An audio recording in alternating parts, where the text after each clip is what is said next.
of all the money that e'er I had spent it in good company, and all of the harm I have ever done, alas, it was to none but me, and all I've done for want or wit to memory now I can't recall. So fill to me the parting glass. Good night and joy be to you all. So fill to me the parting glass. I'm Darlene. And I'm Melody. This is Hard Times and True Crimes. Oh my goodness, it's so good to be back. I know, it has been forever. We took a long winter break, had a lot of stuff to take care of on this end, but we're back. Yes. I've had grandchildren born. I had a daughter graduate from boot camp, and we had Christmas and then I had some medical appointments that I had to take care of, which is behind me now. Yes. In the meantime, I started a job and then quit a job. It's been a crazy few months, but it is nice to be back. Yeah. We have some thank yous. We just want to thank everybody for all the coffees that were bought for us. That's really helpful to us. And the merchandise. Yes, all the merch that people have bought. We appreciate that so much. I love St. Patrick's Day. Oh, me too. And this story will come out in March. This is the perfect time to tell this story. I've had it kind of in my back pocket for a long time now. Okay. My daughter Bailey was born on St. Patrick's Day. Was she? Yep. Oh, my St. Patrick's baby. And I was thrilled because I do love St. Patrick's Day. That is awesome. I just today told my son, I was like, okay, March 17th, we are going to do a St. Patrick's meal. And he was like, we're just going to have a St. Patrick's dinner, or you're going to cook Irish food for dinner. And I was like, I'm going to make Irish food for dinner. And he was like, no. He doesn't like potatoes? There's more than one thing to cook. Yeah. And he started naming all this food. I was like, first of all, that's German. And so anyway, by the end of it, he decided, okay. Funny. So I'm just going to hop into it. Okay. All right. Long before Christianity, long before St. Patrick, the Irish believed the world was layered. There was the human world, and then there was another one, and they overlapped. In the early Irish mythology, there was a race of beings called the Tuatha De Danann, and they were believed to have ruled Ireland when humans took over. But when they were defeated, they didn't leave. They just went underground. They went into the hills, into the ancient mounds that are all over Ireland, into what the Irish would call fairy forts. Are you familiar? Did you go to Ireland? I did not go to Ireland, but I am somewhat familiar. Just because of having a daughter born on St. Patrick's Day, I've done a lot of research on that. So over time, those beings became what the people would call good people or fairies. And they were not cute little Tinkerbell characters. Mm-hmm. They were powerful, intelligent, capable of helping or harming. They could bless a field or ruin it. They could protect a child or they could take a child. When Christianity came to Ireland, fairy belief did not go away. It just kind of blended. It actually reminds me a lot of Appalachia, like with their superstition and their folktale. All that lore. Mm-hmm. The people believed that fairies were the fallen angels, that they weren't wicked enough for hell and they weren't worthy for heaven. And others believed they were just simply a part of God's mysterious creation, kind of like some people who still believe in aliens, but they believe in God. Faith and folklore lived side by side. That might sound strange to modern ears, but if you did grow up in Appalachia, it shouldn't, because in the mountains of North Carolina, Tennessee, Kentucky, faith and superstition have always lived close together. Yes, absolutely. You might go to church on Sunday and still believe certain trees shouldn't be cut down. You might read the scripture and still know somebody who would talk the fire out of a burn. I told you my stepmama said she could do that. Yes. In isolated places, whether the Irish countryside or Appalachian hollers, when medicine was limited and life was hard, people needed explanations. And if a child suddenly wasted away, if a woman, changed after childbirth, somebody grew weak and strange and distant, they didn't necessarily have the language for it, for mental illness, epilepsy. And that's where a lot of superstition would come in. They also believed that good people could take somebody, especially a child or a young woman, and leave a fairy in its place. The person would still look like themselves, but they wouldn't be. It came from generations of people trying to survive in a world where suffering didn't make sense. All across Ireland, especially in the countryside, there are ancient circular earthworks scattered throughout fields and pastures, raised rings from the earth, sometimes with a ditch, sometimes with trees growing inside the circle. But for centuries, people called them fairy forts. Some of them dated back over 1,000 years. They were originally farmsteads, protective enclosures for families and livestock during early medieval periods. But by the time the old stories had settled into Irish folklore, people believed that those circles didn't belong to humans. They belonged to the good people. Farmers would plow around them. Roads were built to avoid them, and they still do a lot of that to this day, actually. Trees growing in their center, especially like hawthorn trees, were left standing. Actually, that's why Ireland has been able to preserve a lot of their historic landscape because of that. Places that we would have torn down. Like they're not developing that because it's being preserved. Right. For they that were reason? Afraid to do it. Gotcha. It was bad luck. And so you didn't build over them. You left them alone. There are stories, even into the 20th century, of men who cut down fairy trees and then would lose livestock. They would die. They would get sick, lose family members. And so whether you believe the cause was supernatural or coincidence doesn't really matter, but that's the beliefs that shape their behavior. Those places were sacred, not officially religious, but deeply feared and respected. They were physical reminders that the unseen world wasn't far away, and you got to think it was right in front of them. They were seeing it every day. Yeah. And the Ireland that Bridget Cleary, which is who the story is about, lived in, those forts were part of, their living landscape. Long before England ruled Ireland, Ireland had its own language, which was Irish Gaelic, kings and clan systems, its own legal code, a rich oral tradition, poets, scholars, and storytellers. Later, Christianity, which they deeply adopted.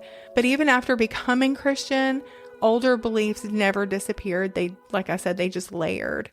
So Ireland developed this very peculiar worldview where God was real, but so were fairies, and so were fairy forts. It wasn't either or. It wasn't black and white. So starting in the 1500s, England began conquering and colonizing Ireland. And over time, Irish Catholic landowners, they lost their land. English Protestant settlers were given that land. And the Irish language became illegal. Like they weren't allowed to speak their own language. Irish legal systems were replaced. Catholic education was suppressed. Irish elites were removed from power. And by 1691, Protestant English rule was dominant, and Ireland became a colonized country. When you lose your land, your political power, your legal systems, your schools, your language, you start to lose your identity. But people don't just give those things up. They held tighter to their language, and they would speak it in private. Mm-hmm. They held to their storytelling traditions. They held to their folk beliefs and their local customs. And isn't that a lot of what the Irish immigrants brought with them over here to Appalachia? Absolutely, yes. And for them, it wasn't just superstition. It was a connection to pre-colonial Ireland. And their landscape was a reminder of those beliefs. And so you could outlaw their education, which the English did. You could take their farms and you could jail a priest, but you couldn't police what someone believed about a hill or a tree. Right. Or a ring fort. So fairy beliefs became something, colonial authorities couldn't control. And so Bridget Boland was born during this time. Now, by the time she was born, actually in 1869, they were becoming more modernized, but she lived in rural Tipperary. They still held close to a lot of those ancient beliefs. She was born to Patrick Boland and Bridget Keating. Growing up in the late 1800s in rural Tipperary, it would have been hard. This was just over 20 years after the Great Famine had officially ended, but its shadows were still there. Families were poor and worked the land hard. You got up when it was still dark, worked in the cold and the damp and the rain. Heat came from a turf fire made from cut and dried peat, that partially decayed plant material taken from bogs. The floors of their houses or shacks were packed dirt, and everything just kind of smelled like peat, smoke, and wet ground. There was no privacy, no real separation from home and work. Animals were close. Neighbors were even closer. So even though she did live in rural Tipperary, there were a lot of people. The population was dense. Okay. There. Faith was a part of everyday life. Everybody went to Mass. But like I said, alongside Catholic beliefs, old stories about fairies still existed, and the people were deeply superstitious. But even when I was little, my grandma was extremely superstitious. Yeah. And I kind of understand this because she was one that believed in God. But she also, if I stepped over my brother, I had to step back over him. She got rid of my sister's warts. Right. I think anybody growing up in this area of North Carolina can understand that superstitious. Right. Because it just permeates around here because of the Appalachian Mountain and all of those immigrants. Most of us are from those immigrants. Right. Scott and Irish immigrants. So, yes. Yeah. So this was the world that Bridget Boland grew up in. And it would shape how people later understood what happened to her. Again, the community she grew up in was poor and education was limited, especially for girls. But a convent happened to open up shortly after she was born. And because of that, Bridget would get the opportunity to have an education. She went to the Sisters of Mercy in Drangan, which was about 4 miles from her home. And so Bridget, though she came from a poor family with no special privileges whatsoever, was literate. She was intelligent, beautiful, and she had developed a real talent for dress and hat making. She was really stylish from a young age, but she was super poor. She just was fashionable. She liked to be trendy. She did. And she made her own stuff. I think that's really cool.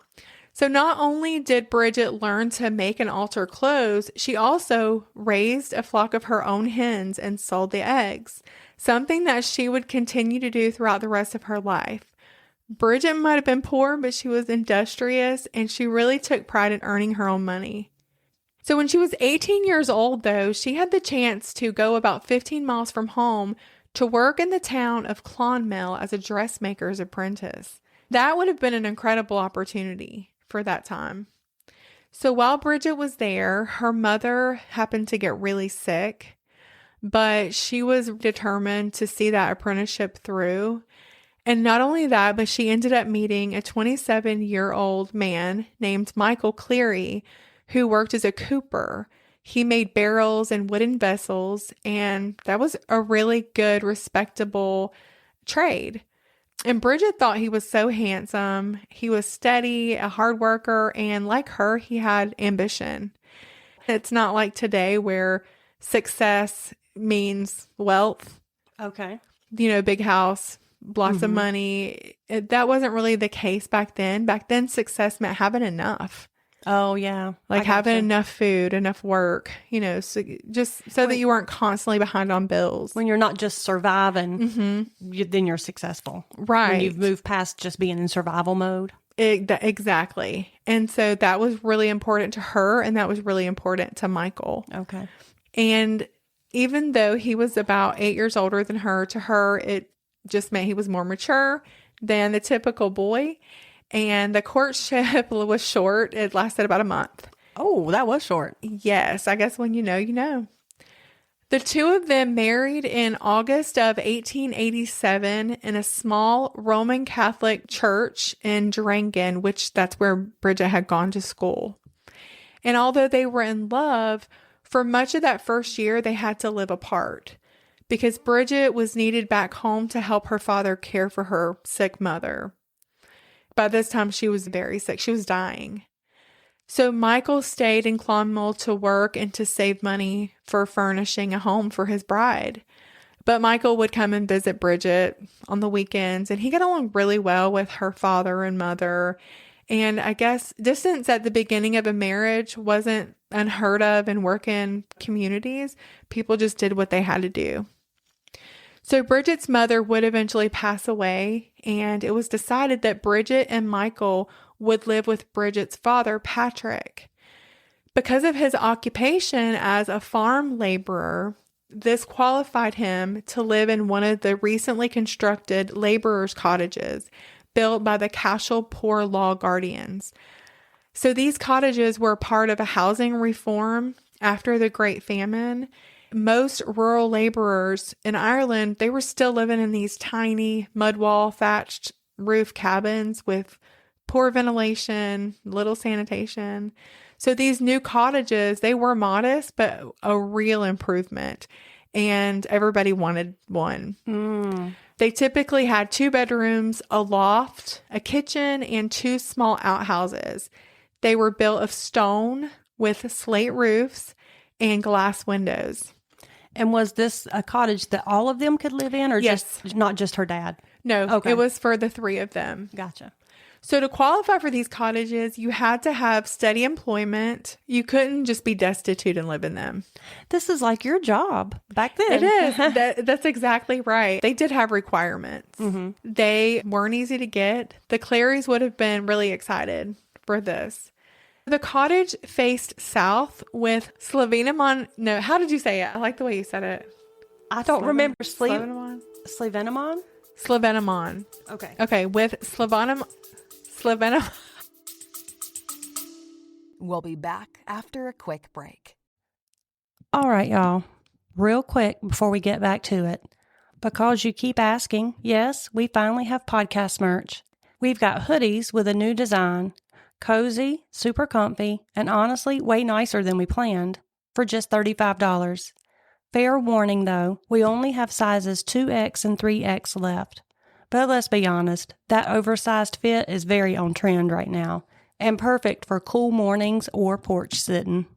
Prefer a more fitted look? We have t-shirts in all sizes for just $20 each. Same vibe, same attitude.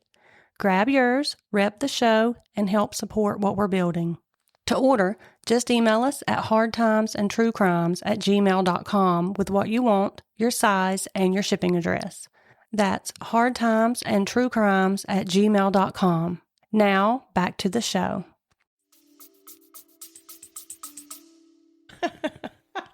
Well, we don't really know the name of this place, and we're not Irish, so use your imagination. Slavenamon Mountain rose up right in front of it. They had this amazing view of the valley. It sounds beautiful.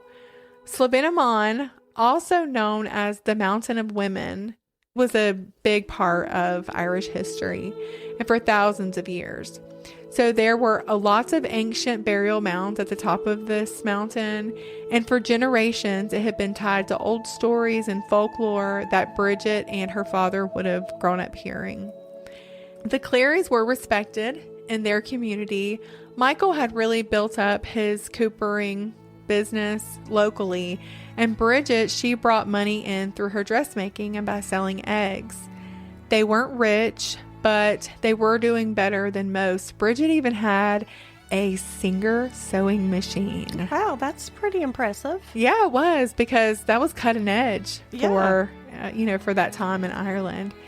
The Clarys had no children by 1895, and this is after 8 years of marriage. And that was odd, especially, I guess, for an Irish Catholic family. Mm-hmm. But it's not that they didn't want children. In fact, they probably did. Right. And Bridget, like I mentioned earlier, dressed really well. She was just downright fashionable in her homemade dresses and hats. She was different than most of the women who would have dressed really just strictly for practicality. Mm-hmm. But none of that meant she was necessarily disliked. But there were little whispers about her around town. Like, why didn't they have kids? Did she think she was better than everyone else? Haters gonna hate. Exactly. Why does she dress like that? Can't Michael control her and keep her home? Because she would go out and like sell her eggs and She did was her kind own of a thing. modern woman, I She was guess. an independent woman. Exactly. Or some would argue maybe she was a Proverbs 31 woman. Exactly. Yes. Yeah, it's Depends right. It's on- all depends on your perspective. That's right. Michael, though, he was a doting, loving husband to Bridget. He didn't mind her independence. In fact, it was attractive to him. She was like that when they got together, and he loved his wife. That's why she had that Singer sewing machine. On March 4th of 1895, this is after 8 years of marriage, Bridget set out to deliver eggs to her father's cousin, Jack Dunn. And she had done this countless times before. It was about a 3-mile walk, one she knew well and had taken many times. She walked down a country road bordered by stone walls and beautiful green fields. It was damp and rainy, cold that morning, but Bridget loved getting out and walking. But when she returned home from delivering her eggs, she had a little chill that she couldn't quite shake. She just couldn't get warm. And so she went and put on some dry clothes and built a fire. Michael made her some hot tea and told her to get in bed so that she could get some rest. In rural Ireland in 1895, catching a chill, that wouldn't have been super uncommon. I mean, especially after a long walk in the rain. And they had to get out in all types of weather. And it's damp in Ireland. It is. They're known for that. Mm-hmm. Yeah, like people were working on that damp weather all the time. But by the next morning, Bridget was shivering uncontrollably and complaining of a raging pain in her head. She looked really bad. Michael and her dad, Patrick, were both worried about her. They just weren't used to seeing her like that. She was energetic and strong and didn't get sick often. She was really healthy for the most part. But the shivering continued, the headaches intensified, she grew weaker, and she ran a really high fever. And so they decided they had to get the doctor. Michael stayed home and tended to Bridget, and Patrick set out on foot in the rain and walked 4 miles to the nearest doctor. But the doctor really kind of failed them. He said he was busy and he couldn't come. Oh, wow. Now we know he had like an alcohol problem and Oh. did things in his own timing. Her dad came back home, but I want to stress, they were very worried about her. Bridget continued to decline. Michael tried again to get the doctor. In fact, his dad died around this time, and he would not even go to his mother. He stayed with his wife because he just was that worried about her.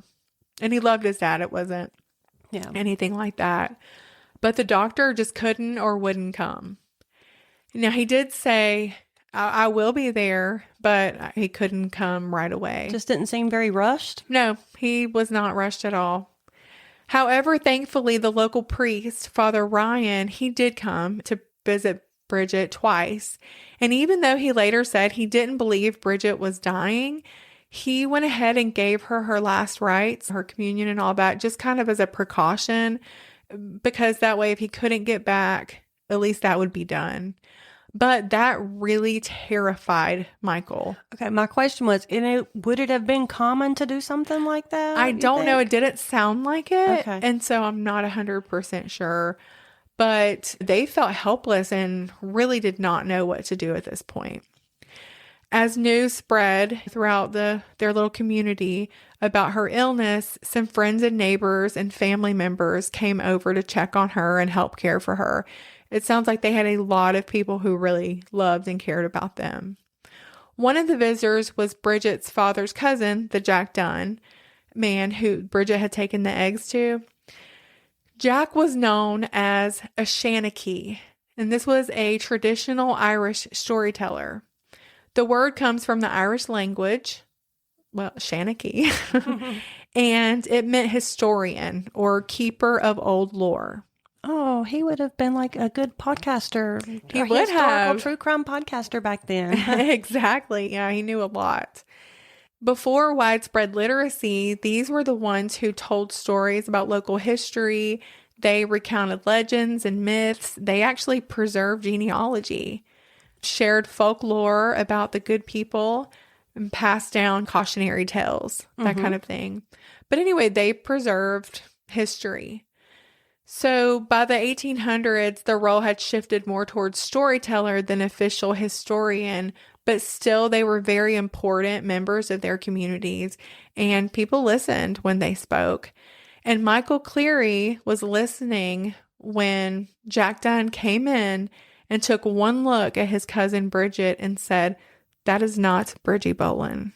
Oh, that's kind of creepy. They called her by her maiden name a lot.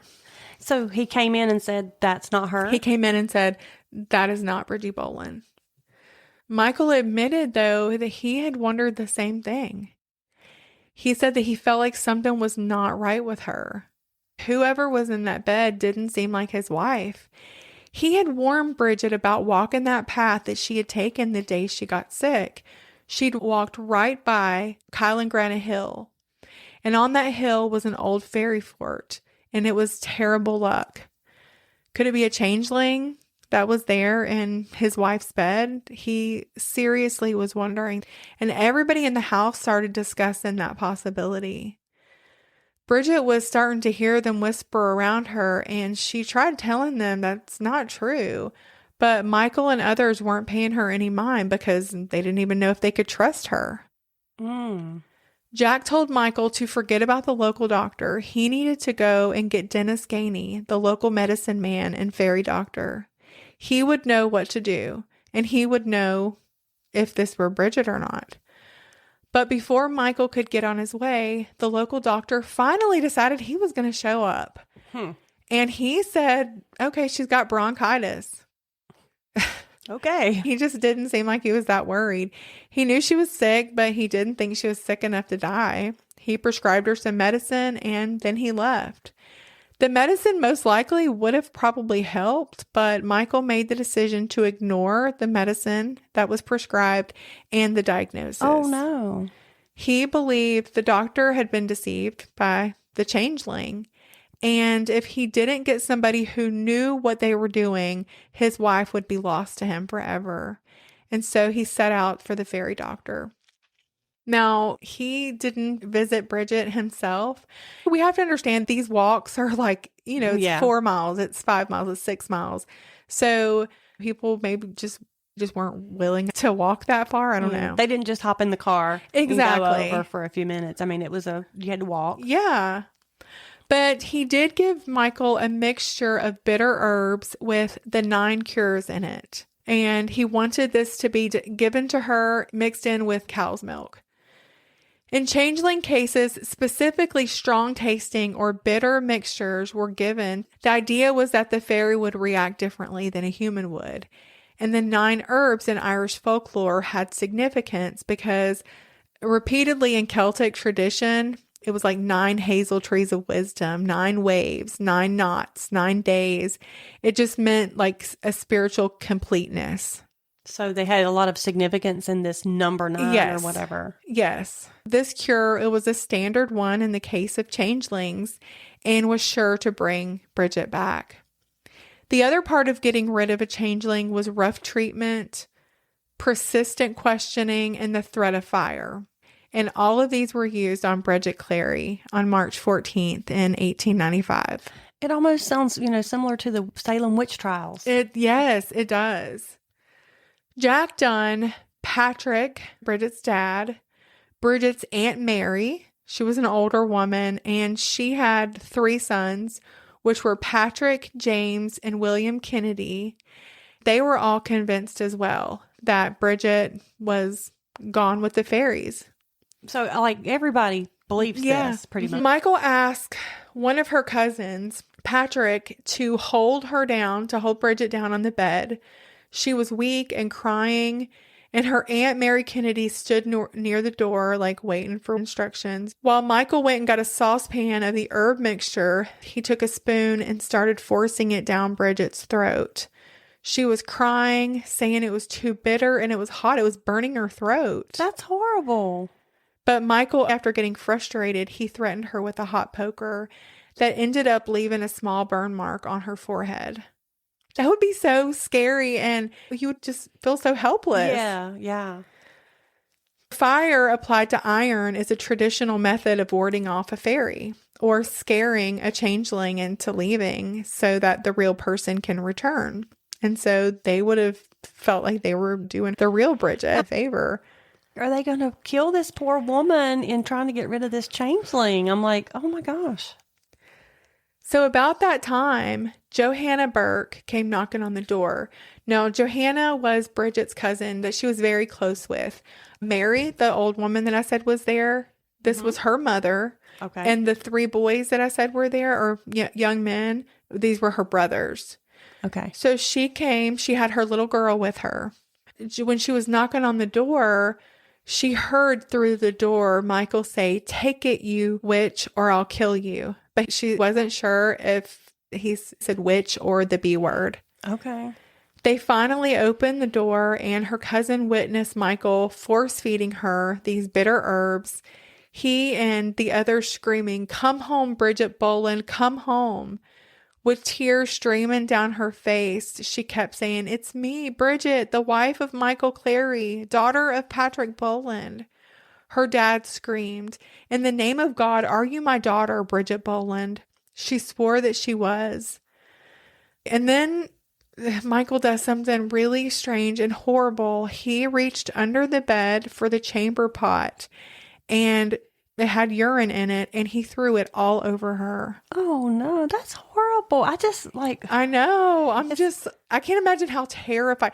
Not only that, but you're sick. Right. So you're like weak and Yes. yeah, I can't even imagine. Poor girl. So he asked her again if she was his wife, and she answered that she was. But then Jack Dunn told Michael, "Hold her over the fire, and I bet she'll answer then." Oh my goodness. So in these little Irish cottages back then, the earth was low to the ground, and turf would burn slowly in this open fireplace built into the wall. And it gave off it could give off heavy heat. So Jack Dunn, Michael, and Patrick Kennedy lifted Bridget from the bed.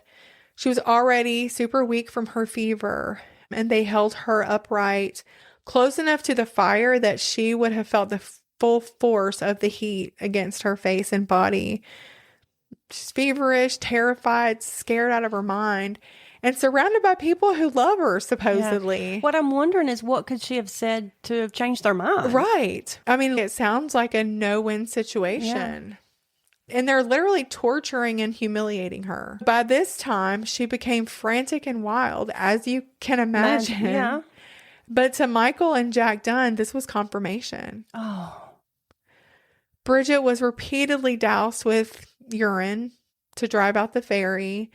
And Bridget yelled out over the fire, "Oh, Han, they think I'm a fairy, but it's me, Bridget." So Han was her cousin, Johanna. She was saying, "I'm the wife of Michael Cleary, the daughter of Patrick Boland." And after a while, after she got really wild and calmed down, this did seem to satisfy Michael for a while. And they put her back to bed. Now, of course, Bridget wasn't able to sleep because she was nervous, a nervous wreck. And then remember I told you Michael's dad had died? Mm-hmm. Well, that night they were supposed to have the wake, but he would not go. It was weird that he wouldn't go. There were other people there. And from what the doctor said, she was sick, but she wasn't dying. Well, she might not have been dying before, but my gosh, after all that kind of treatment. Oh, yes. I mean, my word. The next morning, her cousin Johanna and Johanna's mother, Mary, came back over to help tend to Bridget. They washed some of her clothes. They helped Michael get her dressed. They actually helped her into the front room, I guess you would call it, and sat by the fire. Now, Mary asked Johanna to buy some fresh milk for Bridget to drink because she just figured it'd be good for her. When she got back with it, Michael wouldn't let them give her any. He said she could have water. And her aunt is like, what nourishment, is water going to give his poor sick wife? And he said, she's not my wife. Fairies are said to have craved fresh milk, and that aroused his suspicion again. She just didn't have a chance. No. His superstition was just too strong. And then he made some remark about her being 2 inches taller than Bridget and being too fine to be his wife. Now, I do think fine likely meant she was more delicate. That's what I was going to say. Yeah. Like, maybe that had a different meaning, I'm sure. Yeah, yes. She wasn't fine. Right. And she was sick. Right. And fever can make somebody look gaunt. Well, yeah. It can affect their eye focus, cause confusion, all kinds of stuff. Johanna said Bridget was weak, but she was able to stand with assistance. And the whole room was crowded, like everybody, had come to see her. Several family members, neighbors were there. Johanna would later testify that Bridget's father, her own brother, and then Michael, they sat at the table close to the fire and were just talking. So she's well enough that she's able to sit up and talk. Michael kept bringing up the fairies, and Bridget finally, I guess, had enough and said to him, your mother used to go with the fairies, and that's why you think I go with them. Oh. And he said, did my mother tell you that? And she said, yes. She said she spent 2 nights with them. Oh, my goodness. And then he asked her, hey, did you rub a shilling on your leg? And finally she screamed, there are no fairies about me. Because he thought she was doing some kind of a little spell. Yes.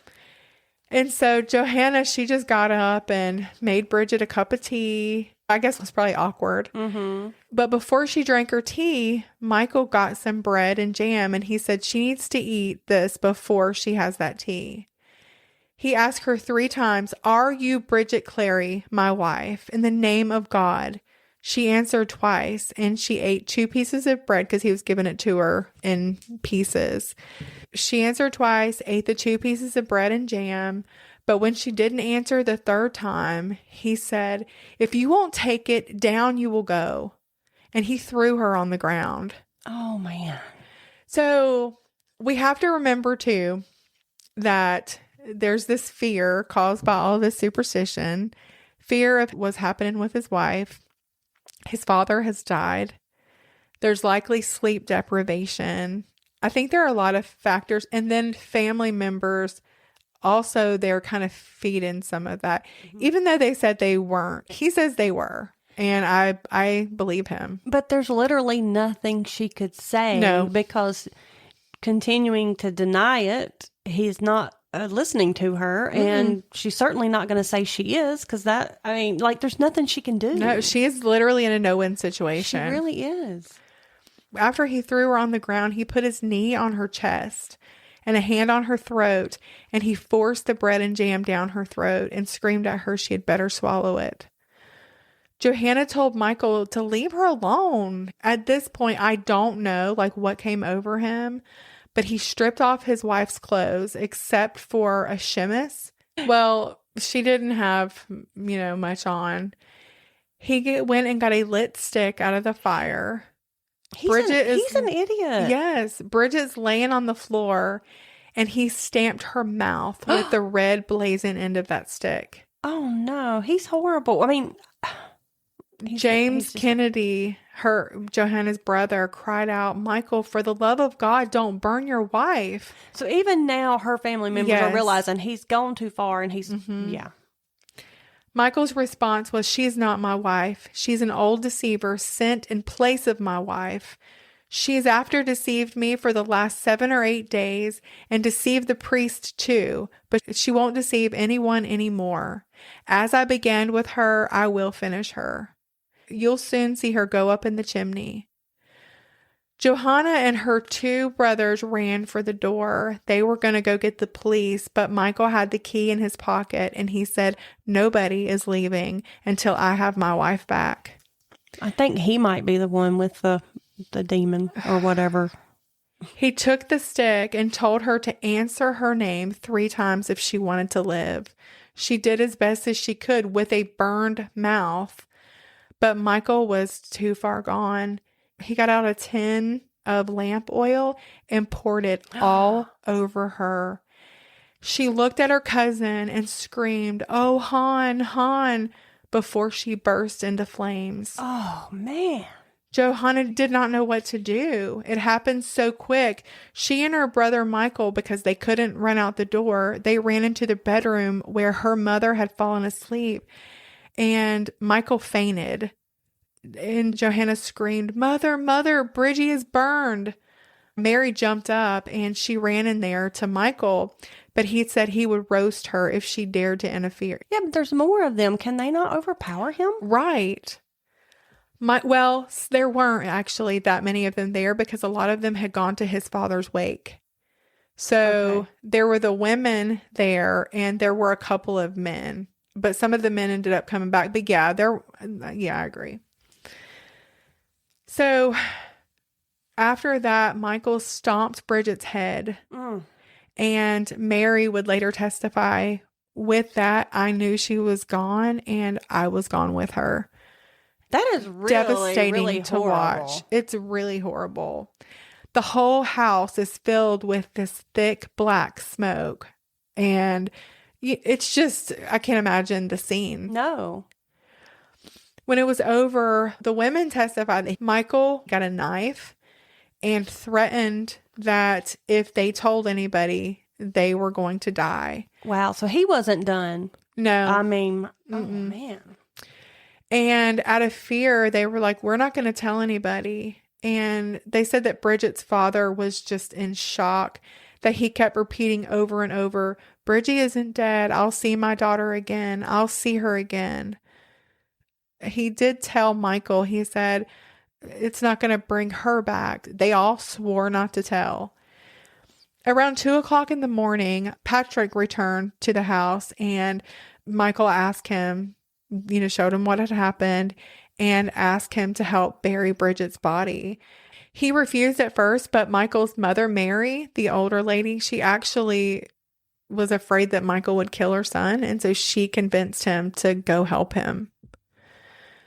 They wrapped her in a sheet and carried her about 1/4 mile from the cottage to this boggy patch of ground where they placed her in this shallow grave.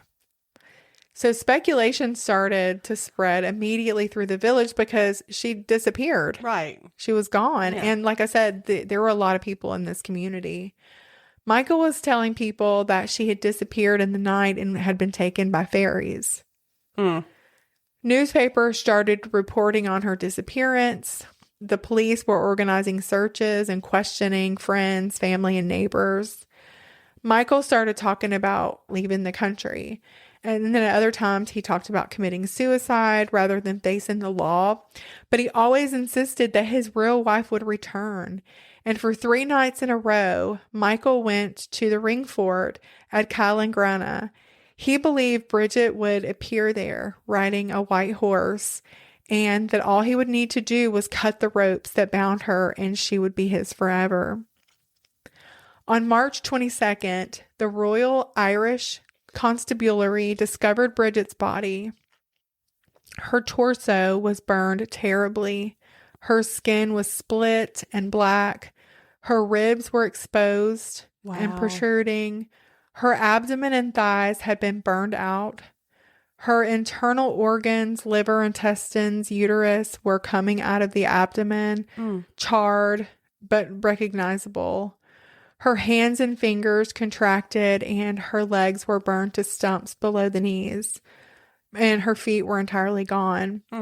But miraculously, her face was untouched below the hairline. Wow. So they were able to identify her then? Yes. And her expression was shockingly peaceful. Oh. The sheets were still intact, and they had her monogram on there that she had stitched. Wow. A crowd gathered as her body was brought back, and women were literally crying. Yeah, I bet. And men were mad, and they were making like the cross signs. She was carried to the Cleary barn where an inquest would be held. 9 people ended up being charged in connection with her death, including her husband, her father, even the fairy doctor, the cousins, the aunts, like they weren't playing around. Yeah. And Jack Dunn, all of them. The next day, a coroner's jury returned a verdict of death by burning. When the formal court session began on July 3rd, the grand jury decided to indict 5 of the defendants on charges of murder. And those 5 were Michael Cleary, Patrick Boland, her father, Mary Kennedy, her aunt, James Kennedy, which is one of Mary's sons, and Patrick Kennedy, which is one of Mary's sons. All 9 defendants were indicted on charges of wounding. But Dennis Gainey, the fairy doctor, they ended up letting him go because there was really no evidence that he had done anything besides giving those herbs to Michael. And so he definitely hadn't been there when Bridget was murdered. There just wasn't enough to proceed with him. So like I said, the trial started July 3rd, 1895, and the courthouse was packed. Reporters had come from Dublin, from all over England, from America. This was a big deal. Presiding over the trial was Justice William O'Brien, and he made it clear that this case was not a good look for the Irish. Ireland was still under British rule, and the Irish nationalists were trying to argue that Ireland was capable of governing itself. But there were these British stereotypes, the rural Irish Catholics, that they were backwards, that they were superstitious, uncivilized. Well, there you go. I mean, they had a reason to be having that idea. Right. So, of course, when this case exploded, a woman being burned to death because her husband thought she was a changeling, it fed those stereotypes. Sure. As part of the trial, the jury was taken out to the building where Bridget's body was being kept for burial. They were given the opportunity to see her for themselves and to confirm, of course, that it was in fact Bridget, to see the condition of her body and the context of her injuries. And what they saw really drove home how much she suffered. Her death, they knew, was caused by shock brought on by severe burns. The doctor said that she would have lost consciousness quickly, likely within a minute, and death would have followed within a matter of probably 5 to 9 minutes. That does seem like a long time. Yeah, Bob being burned? Yeah. Yeah, that sounds horrific. Yeah. But it was made clear that she was definitely alive when the fire was set. Because, just in case they were trying to say, well, she was already dead. No. Doctors testified that Bridget had been alive when she was burned. The defense argued that Michael had acted under what they called a temporary delusion. They claimed that he genuinely believed he was driving out a ferry. Michael cried a lot. I mean, really all of the defendants did. I bet. Yeah. After about 3 hours of deliberation, the jury returned a verdict of manslaughter rather than murder. They were convinced that the defendants had acted on their misguided beliefs. They believed Michael truly thought he was curing his wife, but ignorance did not erase responsibility. Right. And so on July 5th, the sentence was handed down, and he was sentenced to 20 years of penal servitude. Now, he did only end up serving 15 years, and then he was released in 1910. Right after he got out, he immigrated to Canada and remarried, and then kind of just dropped off the face of the earth. Nobody really knows what happened. Well, who in the world would have married him? Right. Well, they probably didn't know. That's probably why he left. Yeah. See, there you go. You don't know. You for never sure somebody's know. passed. It's so true. Patrick Kennedy, who helps bury Bridget, this is one of her cousins, he received 5 years of hard labor. Dunn, who started the whole thing in the first place and suggested using the fire, was sentenced to 3 years. What? Yes.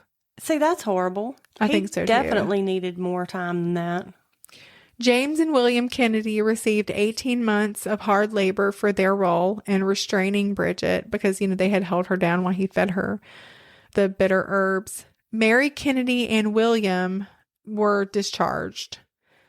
Patrick Boland, Bridget's father, he was also released. I think the court acknowledged his age and the circumstances, and I'm sure kind of felt sorry for him in a weird roundabout way. That very night, the neighbors went and set the cottage on fire with paraffin and turf and burned it to the ground. And today it's just an open, pasture. Bridget ended up being buried in an unmarked grave in Clonin. Sounds right. I do know that some of those Irish words, they don't sound the same way phonetically that we would use. So I'll just do the best I can. Yeah. So she was buried in an unmarked grave in Clonin churchyard. But in 2024, a simple stone was finally placed over her grave that read, Bridget Cleary, 1869 to 1895, murdered by superstition. Well, that's accurate. Yes. So, what are your thoughts? That is truly awful. Truly awful. Let me just say, the only thing, I have read many versions of the story. I think it's possible her husband was suspecting her of an affair. Oh, that was something I didn't. Possible. Okay. There are, some things to suggest that, other things not. But again, I don't know if people created that just to give a motive. Maybe it's just speculation. But regardless, I definitely 100% believe that everybody in that house participated more than they admitted. Sure. Definitely believe it, because they say that he held them there, wouldn't let them go. But when he went out to bury her body, they stayed. Well, and there's more of them. They could have overpowered him if they had wanted to. I mean, I can see if there was just one or two, but weren't there 3 people there? Yes. Yeah. I don't buy that. Yeah. Okay. I know the superstition gets really strong, but my gosh, I feel bad for her. There's literally nothing she could say to preserve her own life. I just don't understand how her own family members, her daddy couldn't have stood up and said, wait a minute, this is getting out of hand. They claimed to be afraid. Okay, but still, it's your daughter. I don't care how child. afraid you are. Don't you? I mean, I don't know. I just can't. Yeah, I can't wrap my mind around that. I can't either. And I know that things like that have happened here in America. Yeah, and it's happened, in Christian settings. Yeah, and so, I think your beliefs can take an extreme. Yes. Well, you know what? Satan comes to counterfeit everything. Absolutely. That, everything that's truth. And so he can take a grain of that and then he can totally twist it and have you bring it to an extreme. Right. He perverts the truth until it's something that's so totally opposite of the truth. Right. So that does happen. And like you said, in Christian settings. Here's another thing that popped into my brain. Nothing to do with that so much as all those names you were given, the Patrick Kennedy and Jimmy Kennedy and all of them. I wonder if they are descendants of those Kennedys. I know those Kennedys are from Ireland. It would be really interesting. I don't know. Because you've heard of the Kennedy curse? Yeah. Oh my gosh. Yes. So now I'm thinking, okay, well maybe that's from a big part of it. I don't know. That's a lot of speculation there. But, all of those same names. Kennedy is an Irish name. I know those are Kennedys, for lack of a better term, from there. So I wonder. Oh, I need to maybe look that up. Some genealogy or something. Yeah. Same names. Right. That was such a fascinating case to me. And listen, it's not just the Irish. It's not just Christians. From every religion, you have extremes, and not just extreme. I don't want to say extreme because I hope I And I want to be an extreme Christian. Yeah, what would be a better word? Well, for Christians, it would be making sure that you're filled with the Spirit, Holy Spirit. And so you have that discernment. Yes, that's a good way to put that. Yeah. Without that, if you're just going on your beliefs and your own passion, gosh, that can take you anywhere. Right. We can't trust our own heart. Yeah. Exactly. Wow. Well, those were some hard times. Yes, they were. Of all the money that e'er I had spent it in good company, and all of the harm I have ever done, alas, it was to none but me, and all I've done for want or wit to memory now I can't recall. So fill to me the parting glass. Good night and joy be to you all. So fill to me the parting glass and drink a health whate'er befalls. Then gently rise and softly call, good night.